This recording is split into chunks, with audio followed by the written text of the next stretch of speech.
Shocked कि कैसे हमने लास्ट वीडियो में फिजिक्स का पूरा पेपर एक्सपोज करके रख दिया, क्योंकि सीबीएसई के कुछ कोड्स हैं, कुछ मैनर्स हैं, कुछ कंडक्ट्स हैं जिस पर हम प्रॉपरली प्रेडिक्ट कर सकते हैं कि किस किस टॉपिक से पेपर उठ के आएगा। और अब इस वीडियो में बिना टाइम वेस्ट किए मैं तुम्हारा पूरा क्लास 12 का केमिस्ट्री का पेपर तुम्हारे हाथ में ला करके रख दूंगा। बस ये वीडियो तुम्हें भले 2x पर देखो बट एंड तक। क्या हाल पड़े गैंग, अक्षय भैया is back to of course save you to make your come back in chemistry. पूरा ग्राफ उठा करके रख देंगे यार। सबसे पहले सबसे अच्छी चीज होती है यहां पर ये कि केमिस्ट्री में तुम्हारी वेटेज जो है, ये वेटेज क्लियरली सीबीएसई ने मेंशन की है। अब ये मेंशन होने के बावजूद कई लोग इसको नोटिस तक नहीं करेंगे। कई बेवकूफ लोग बेचारों का कोई एक ऐसा चैप्टर होगा ना जिसका वेटेज बहुत कम होगा, वो उसमें गलत कर दे रहे होंगे एक आध क्वेश्चंस प्री बोर्ड्स में, तो बेचारे रो रहे हैं। बिल्कुल नूब जनता है वो, रोना बंद करो, क्योंकि तुम्हारे लाइफ में पता होना चाहिए तुम्हें कि तुम्हें किसके लिए कितना रोना है।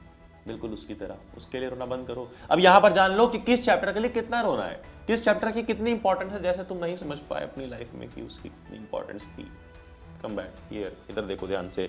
सबसे पहला चैप्टर है सॉल्यूशंस, जिसकी वेटेज है साफ साफ सीबीएसई ने खुद बोली 7 मार्क्स। दूसरा चैप्टर इलेक्ट्रोकेमिस्ट्री 9 मार्क्स। तीसरा केमिकल काइनेटिक्स 7 मार्क्स। चौथा D and F block elements which is 7 marks. Coordination compounds 7 marks. Then halo alkane and halo arenes 6 marks. ठीक है भैया, समझ गए। अब इसके बाद जो अपना चैप्टर आता है एपीई, एल्कोहल फिनॉल ईथर, ये 6 मार्क्स। फिर aldehyde ketone and carboxylic acid 8 marks. And then last के दो बड़े ही प्यारे से चैप्टर एमाइंस 6 मार्क्स और एक बायोमोलिक्यूल्स। ये चैप्टर थोड़ा सा कॉम्प्लेक्स लगता है कई लोगों को, बायो वालों के लिए इजी होता है। यह है 7 मार्क्स का, मिला करके 70 मार्क्स। 30 मार्क्स तुम्हारे रहेंगे स्कूल के। बताओ कितना तुम्हें मिला है प्रैक्टिकल में। अगर मिल चुके हैं मार्क्स तो बताओ कितना मिला है और क्या लगता है कितना मिलेगा, गेस करो कमेंट्स में। आगे बढ़ते हैं ब्रह्मास्त्र की तरफ कि भैया पहले चैप्टर में सॉल्यूशंस में जो कितना बड़ा चैप्टर है, हम क्या क्या पढ़ें, क्या हमें सब कुछ लेकर के बैठना पड़ेगा? जब तक यहां पर हूं तुम्हें एक एक चीज हाथ में दे दूंगा और जो दूंगा जो बताऊंगा आज वहीं से कल पेपर उठ के आएगा। प्रॉपर एनालिसिस के बाद मैंने ये चीजें बनाई है कि बस अगर ये टॉपिक सर के चले गए तो इसमें से तो क्वेश्चन 110% तुम्हारी इस साल की बोर्ड एग्जाम्स में आने वाला है। जैसे सॉल्यूशंस, केमिस्ट्री का पहला chapter colligative properties important, relative lowering of vapour pressure, इस पर बेस्ड क्वेश्चन आता ही है, जितना उन्होंने पढ़ा है उन्हें मालूम होगा। और वैन हॉफ फैक्टर, अगर ये चैप्टर पढ़ा है ना तो ये भूल नहीं सकते। जैसे कि बिग बॉस में सलमान खान नहीं भूल सकते, सॉल्यूशंस में वैन हॉफ फैक्टर नहीं भूल सकते। आगे आ जाओ, इलेक्ट्रोकेमिस्ट्री, ये मेरा ना फेवरेट चैप्टर हुआ करता था, क्योंकि ये बड़ा मजेदार है, बड़ा लॉजिकल चैप्टर है, इजी है। इसलिए कंडक्टिविटी, ड्राई से इलेक्ट्रोलिटिक सेल्स और नस्ट इक्वेशन, इस पर बेस्ड एक numerical, easy numerical, formula based numerical तुम्हारे पेपर में दिख रहा होगा।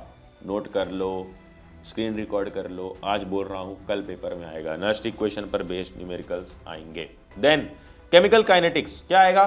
Factors affecting the rate of reaction, ये टॉपिक इंपॉर्टेंट है, एनसीईआरटी में काफी डिटेल में दिया है। फिर रेट लॉ, एरोनिक्स इक्वेशन, फिर आता है इंटीग्रेटेड रेट इक्वेशन। ठीक है भैया, पढ़ लेंगे। और रेट लॉ सिंपल है, इंपॉर्टेंट है, आएगा। मुझे कॉमेंट करके बताओ कितने लोगों को रेट लॉ याद है, कितने लोगों को याद है, बस इतना बता दो। नहीं याद है, भूल जाते हो तो सिंपली पढ़ ले, अक्षय ऐप इंस्टॉल करो, वहां पर free of cost notes, physics, maths, chemistry, biology, सबके digital notes free of cost बैठ बैठ करके बनवाए हैं, साथ बैठ करके पूरी टीम के साथ बनवाए हैं, डिटेल में है। और उसके बाहर से कुछ नहीं आएगा थ्योरी में। लास्ट टाइम पे एनसीईआरटी मत पढ़ो, टाइम वेस्ट मत करो, जो नोट्स दिए हैं फ्री में पढ़ ले, अक्षय ऐप इंस्टॉल करो और वही पढ़ के जाना। देन आगे बढ़ते हैं अगले चैप्टर पे, D and F block elements. क्या है इसमें? Characteristics of transition metals, oxidation states, lanthanoids और एक्टिनॉइड्स। ये 4 चीजें अगर कर लेते हो, खासकर ऑक्सीडेशन स्टेट्स अगर सही से करके जाते हो तो इजी हो जाएगा, ये चैप्टर बड़ा इजी हो जाएगा। देन अगला क्या आता है भैया? Coordination compounds, structure and stereo isomers. क्या? स्टीरियो आइसोमेरिज्म आएगा और स्ट्रक्चर आएगा, मतलब स्ट्रक्चर आइसोमेरिज्म और स्टीरियो आइसोमेरिज्म। और आईयूपीएससी नोमेनक्लेचर। यार नोमेनक्लेचर तो भैया 10th वाले भी परेशान है, 12th वाले भी परेशान है, बट कोई अच्छी डिटेल्ड वीडियो देखना नोमेनक्लेचर की, समझ में आ जाएंगी चीजें। और याद रखना कि जो टॉपिक स्टफ होते हैं, जैसे नोमेनक्लेचर तुम्हें परेशान कर रहा है तो इसका बहुत इजी क्वेश्चन बोर्ड एग्जाम्स में उठ के आएगा। Then ligands and Werner's theory, ठीक है। इतना करने के बाद आ जाना अगले चैप्टर पे, hello alkane and halo arenes पे। इसमें क्या इंपॉर्टेंट है, सारी की सारी केमिकल रिएक्शंस, नोमेनक्लेचर और नेचर ऑफ सी और एक्स बॉन्ड, ठीक है। देन अगला आता है अल्कोहल फिनॉल ईथर, APE। ये बड़ा मजेदार चैप्टर है, बड़ा इजी चैप्टर है अगर तुम्हें लॉजिक पता है पिछले चैप्टर्स के, और अगर पता है तो तुम्हें मालूम होगा कि केमिकल रिएक्शन इसकी इंपॉर्टेंट है। मैकेनिज्म ऑफ डिहाइड्रेशन पढ़ लेना, electrophilic substitution reaction important, very important, mark कर लो। And then methods of preparation of ether, ठीक है भैया। अगला क्या आता है, aldehyde ketone and carboxylic acids. ये चैप्टर में सबसे इंपॉर्टेंट है केमिकल रिएक्शंस, ऑफ कोर्स सारे ऑर्गेनिक के चैप्टर्स में इंपॉर्टेंट है। फिर मैकेनिज्म ऑफ न्यूक्लियोफिलिक एडिशन। अच्छा, जिन लोगों को नहीं समझ में आ रहा है कहाँ से पढ़ना है, मैं रिकमेंड करूंगा कि भाई तुम भारत पंचाल सर से पढ़ लो, या फिर अगर तुम्हें एनिमेटेड पसंद है तो तुम अपनी कक्षा के वो जो पुराने लेक्चर्स हैं, ओम पांडे सर ने जो पढ़ाए थे वो एनिमेटेड लेक्चर्स, उनसे पढ़ना ऑर्गेनिक, बहुत मजा आएगा और खत्म जल्दी हो जाएगी। देन अगले पे आते हैं माइंस। यहाँ पर केमिकल रिएक्शंस और डायज़ोनियम सॉल्ट पढ़ लेना इंपॉर्टेंट है। अगला बायोमोलिक्यूल्स, ये चैप्टर इजी है बायो वालों के लिए। तुम PCM वाले हो या PCB वाले, एक बार कमेंट में बताना ज़रूर, क्योंकि एक सरप्राइज है, कमेंट में बताऊंगा। आगे आगे आगे देखो, carbohydrate, protein, vitamin, nucleic acid सब इंपॉर्टेंट है इसमें तो यार।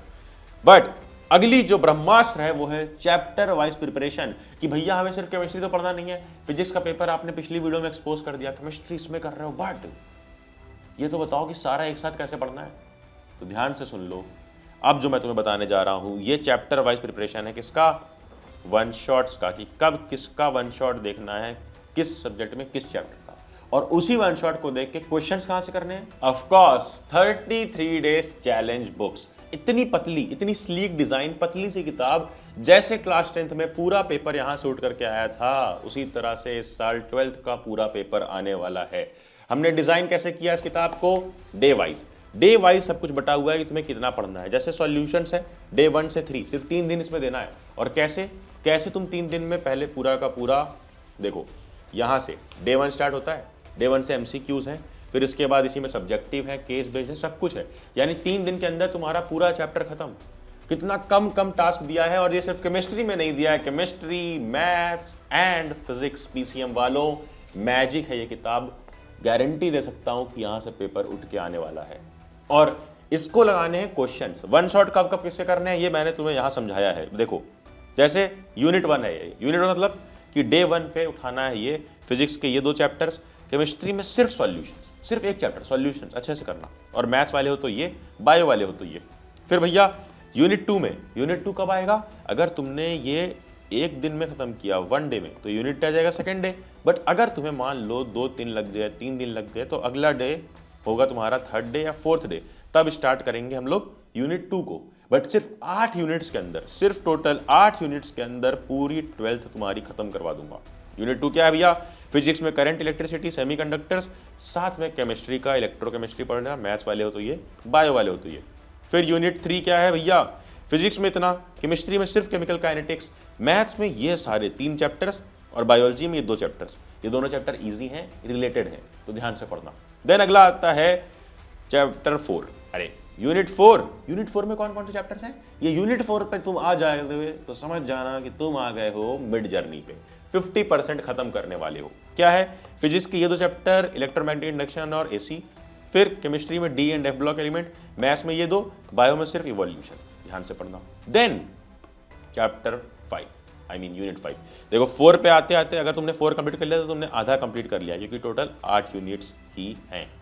चलो अब 5th पे electromagnetic waves, coordination compounds, vectors और बायोलॉजी के ये 2 चैप्टर। फिर भैया 6th नंबर क्या है, 6 यूनिट 6 लेवल है, ये सारे chapters, ray optics and wave optics, hello alkane and hello arene, फिर मैथ्स के और बायो के ये सारे।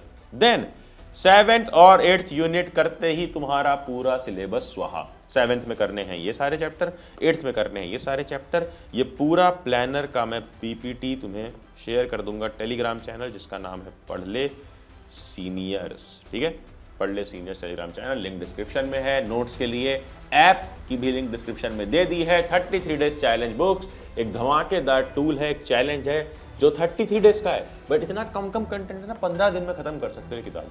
वादा है मेरा, प्रॉमिस है, लास्ट ईयर काफ़ी सारे स्टूडेंट्स ने किया, इस साल तुम करोगे और लाओगे ऑल इंडिया रैंक 1। मिलते हैं डायरेक्ट टॉपर इंटरव्यू में। करना क्या है, जाना, जा पढ़ ले,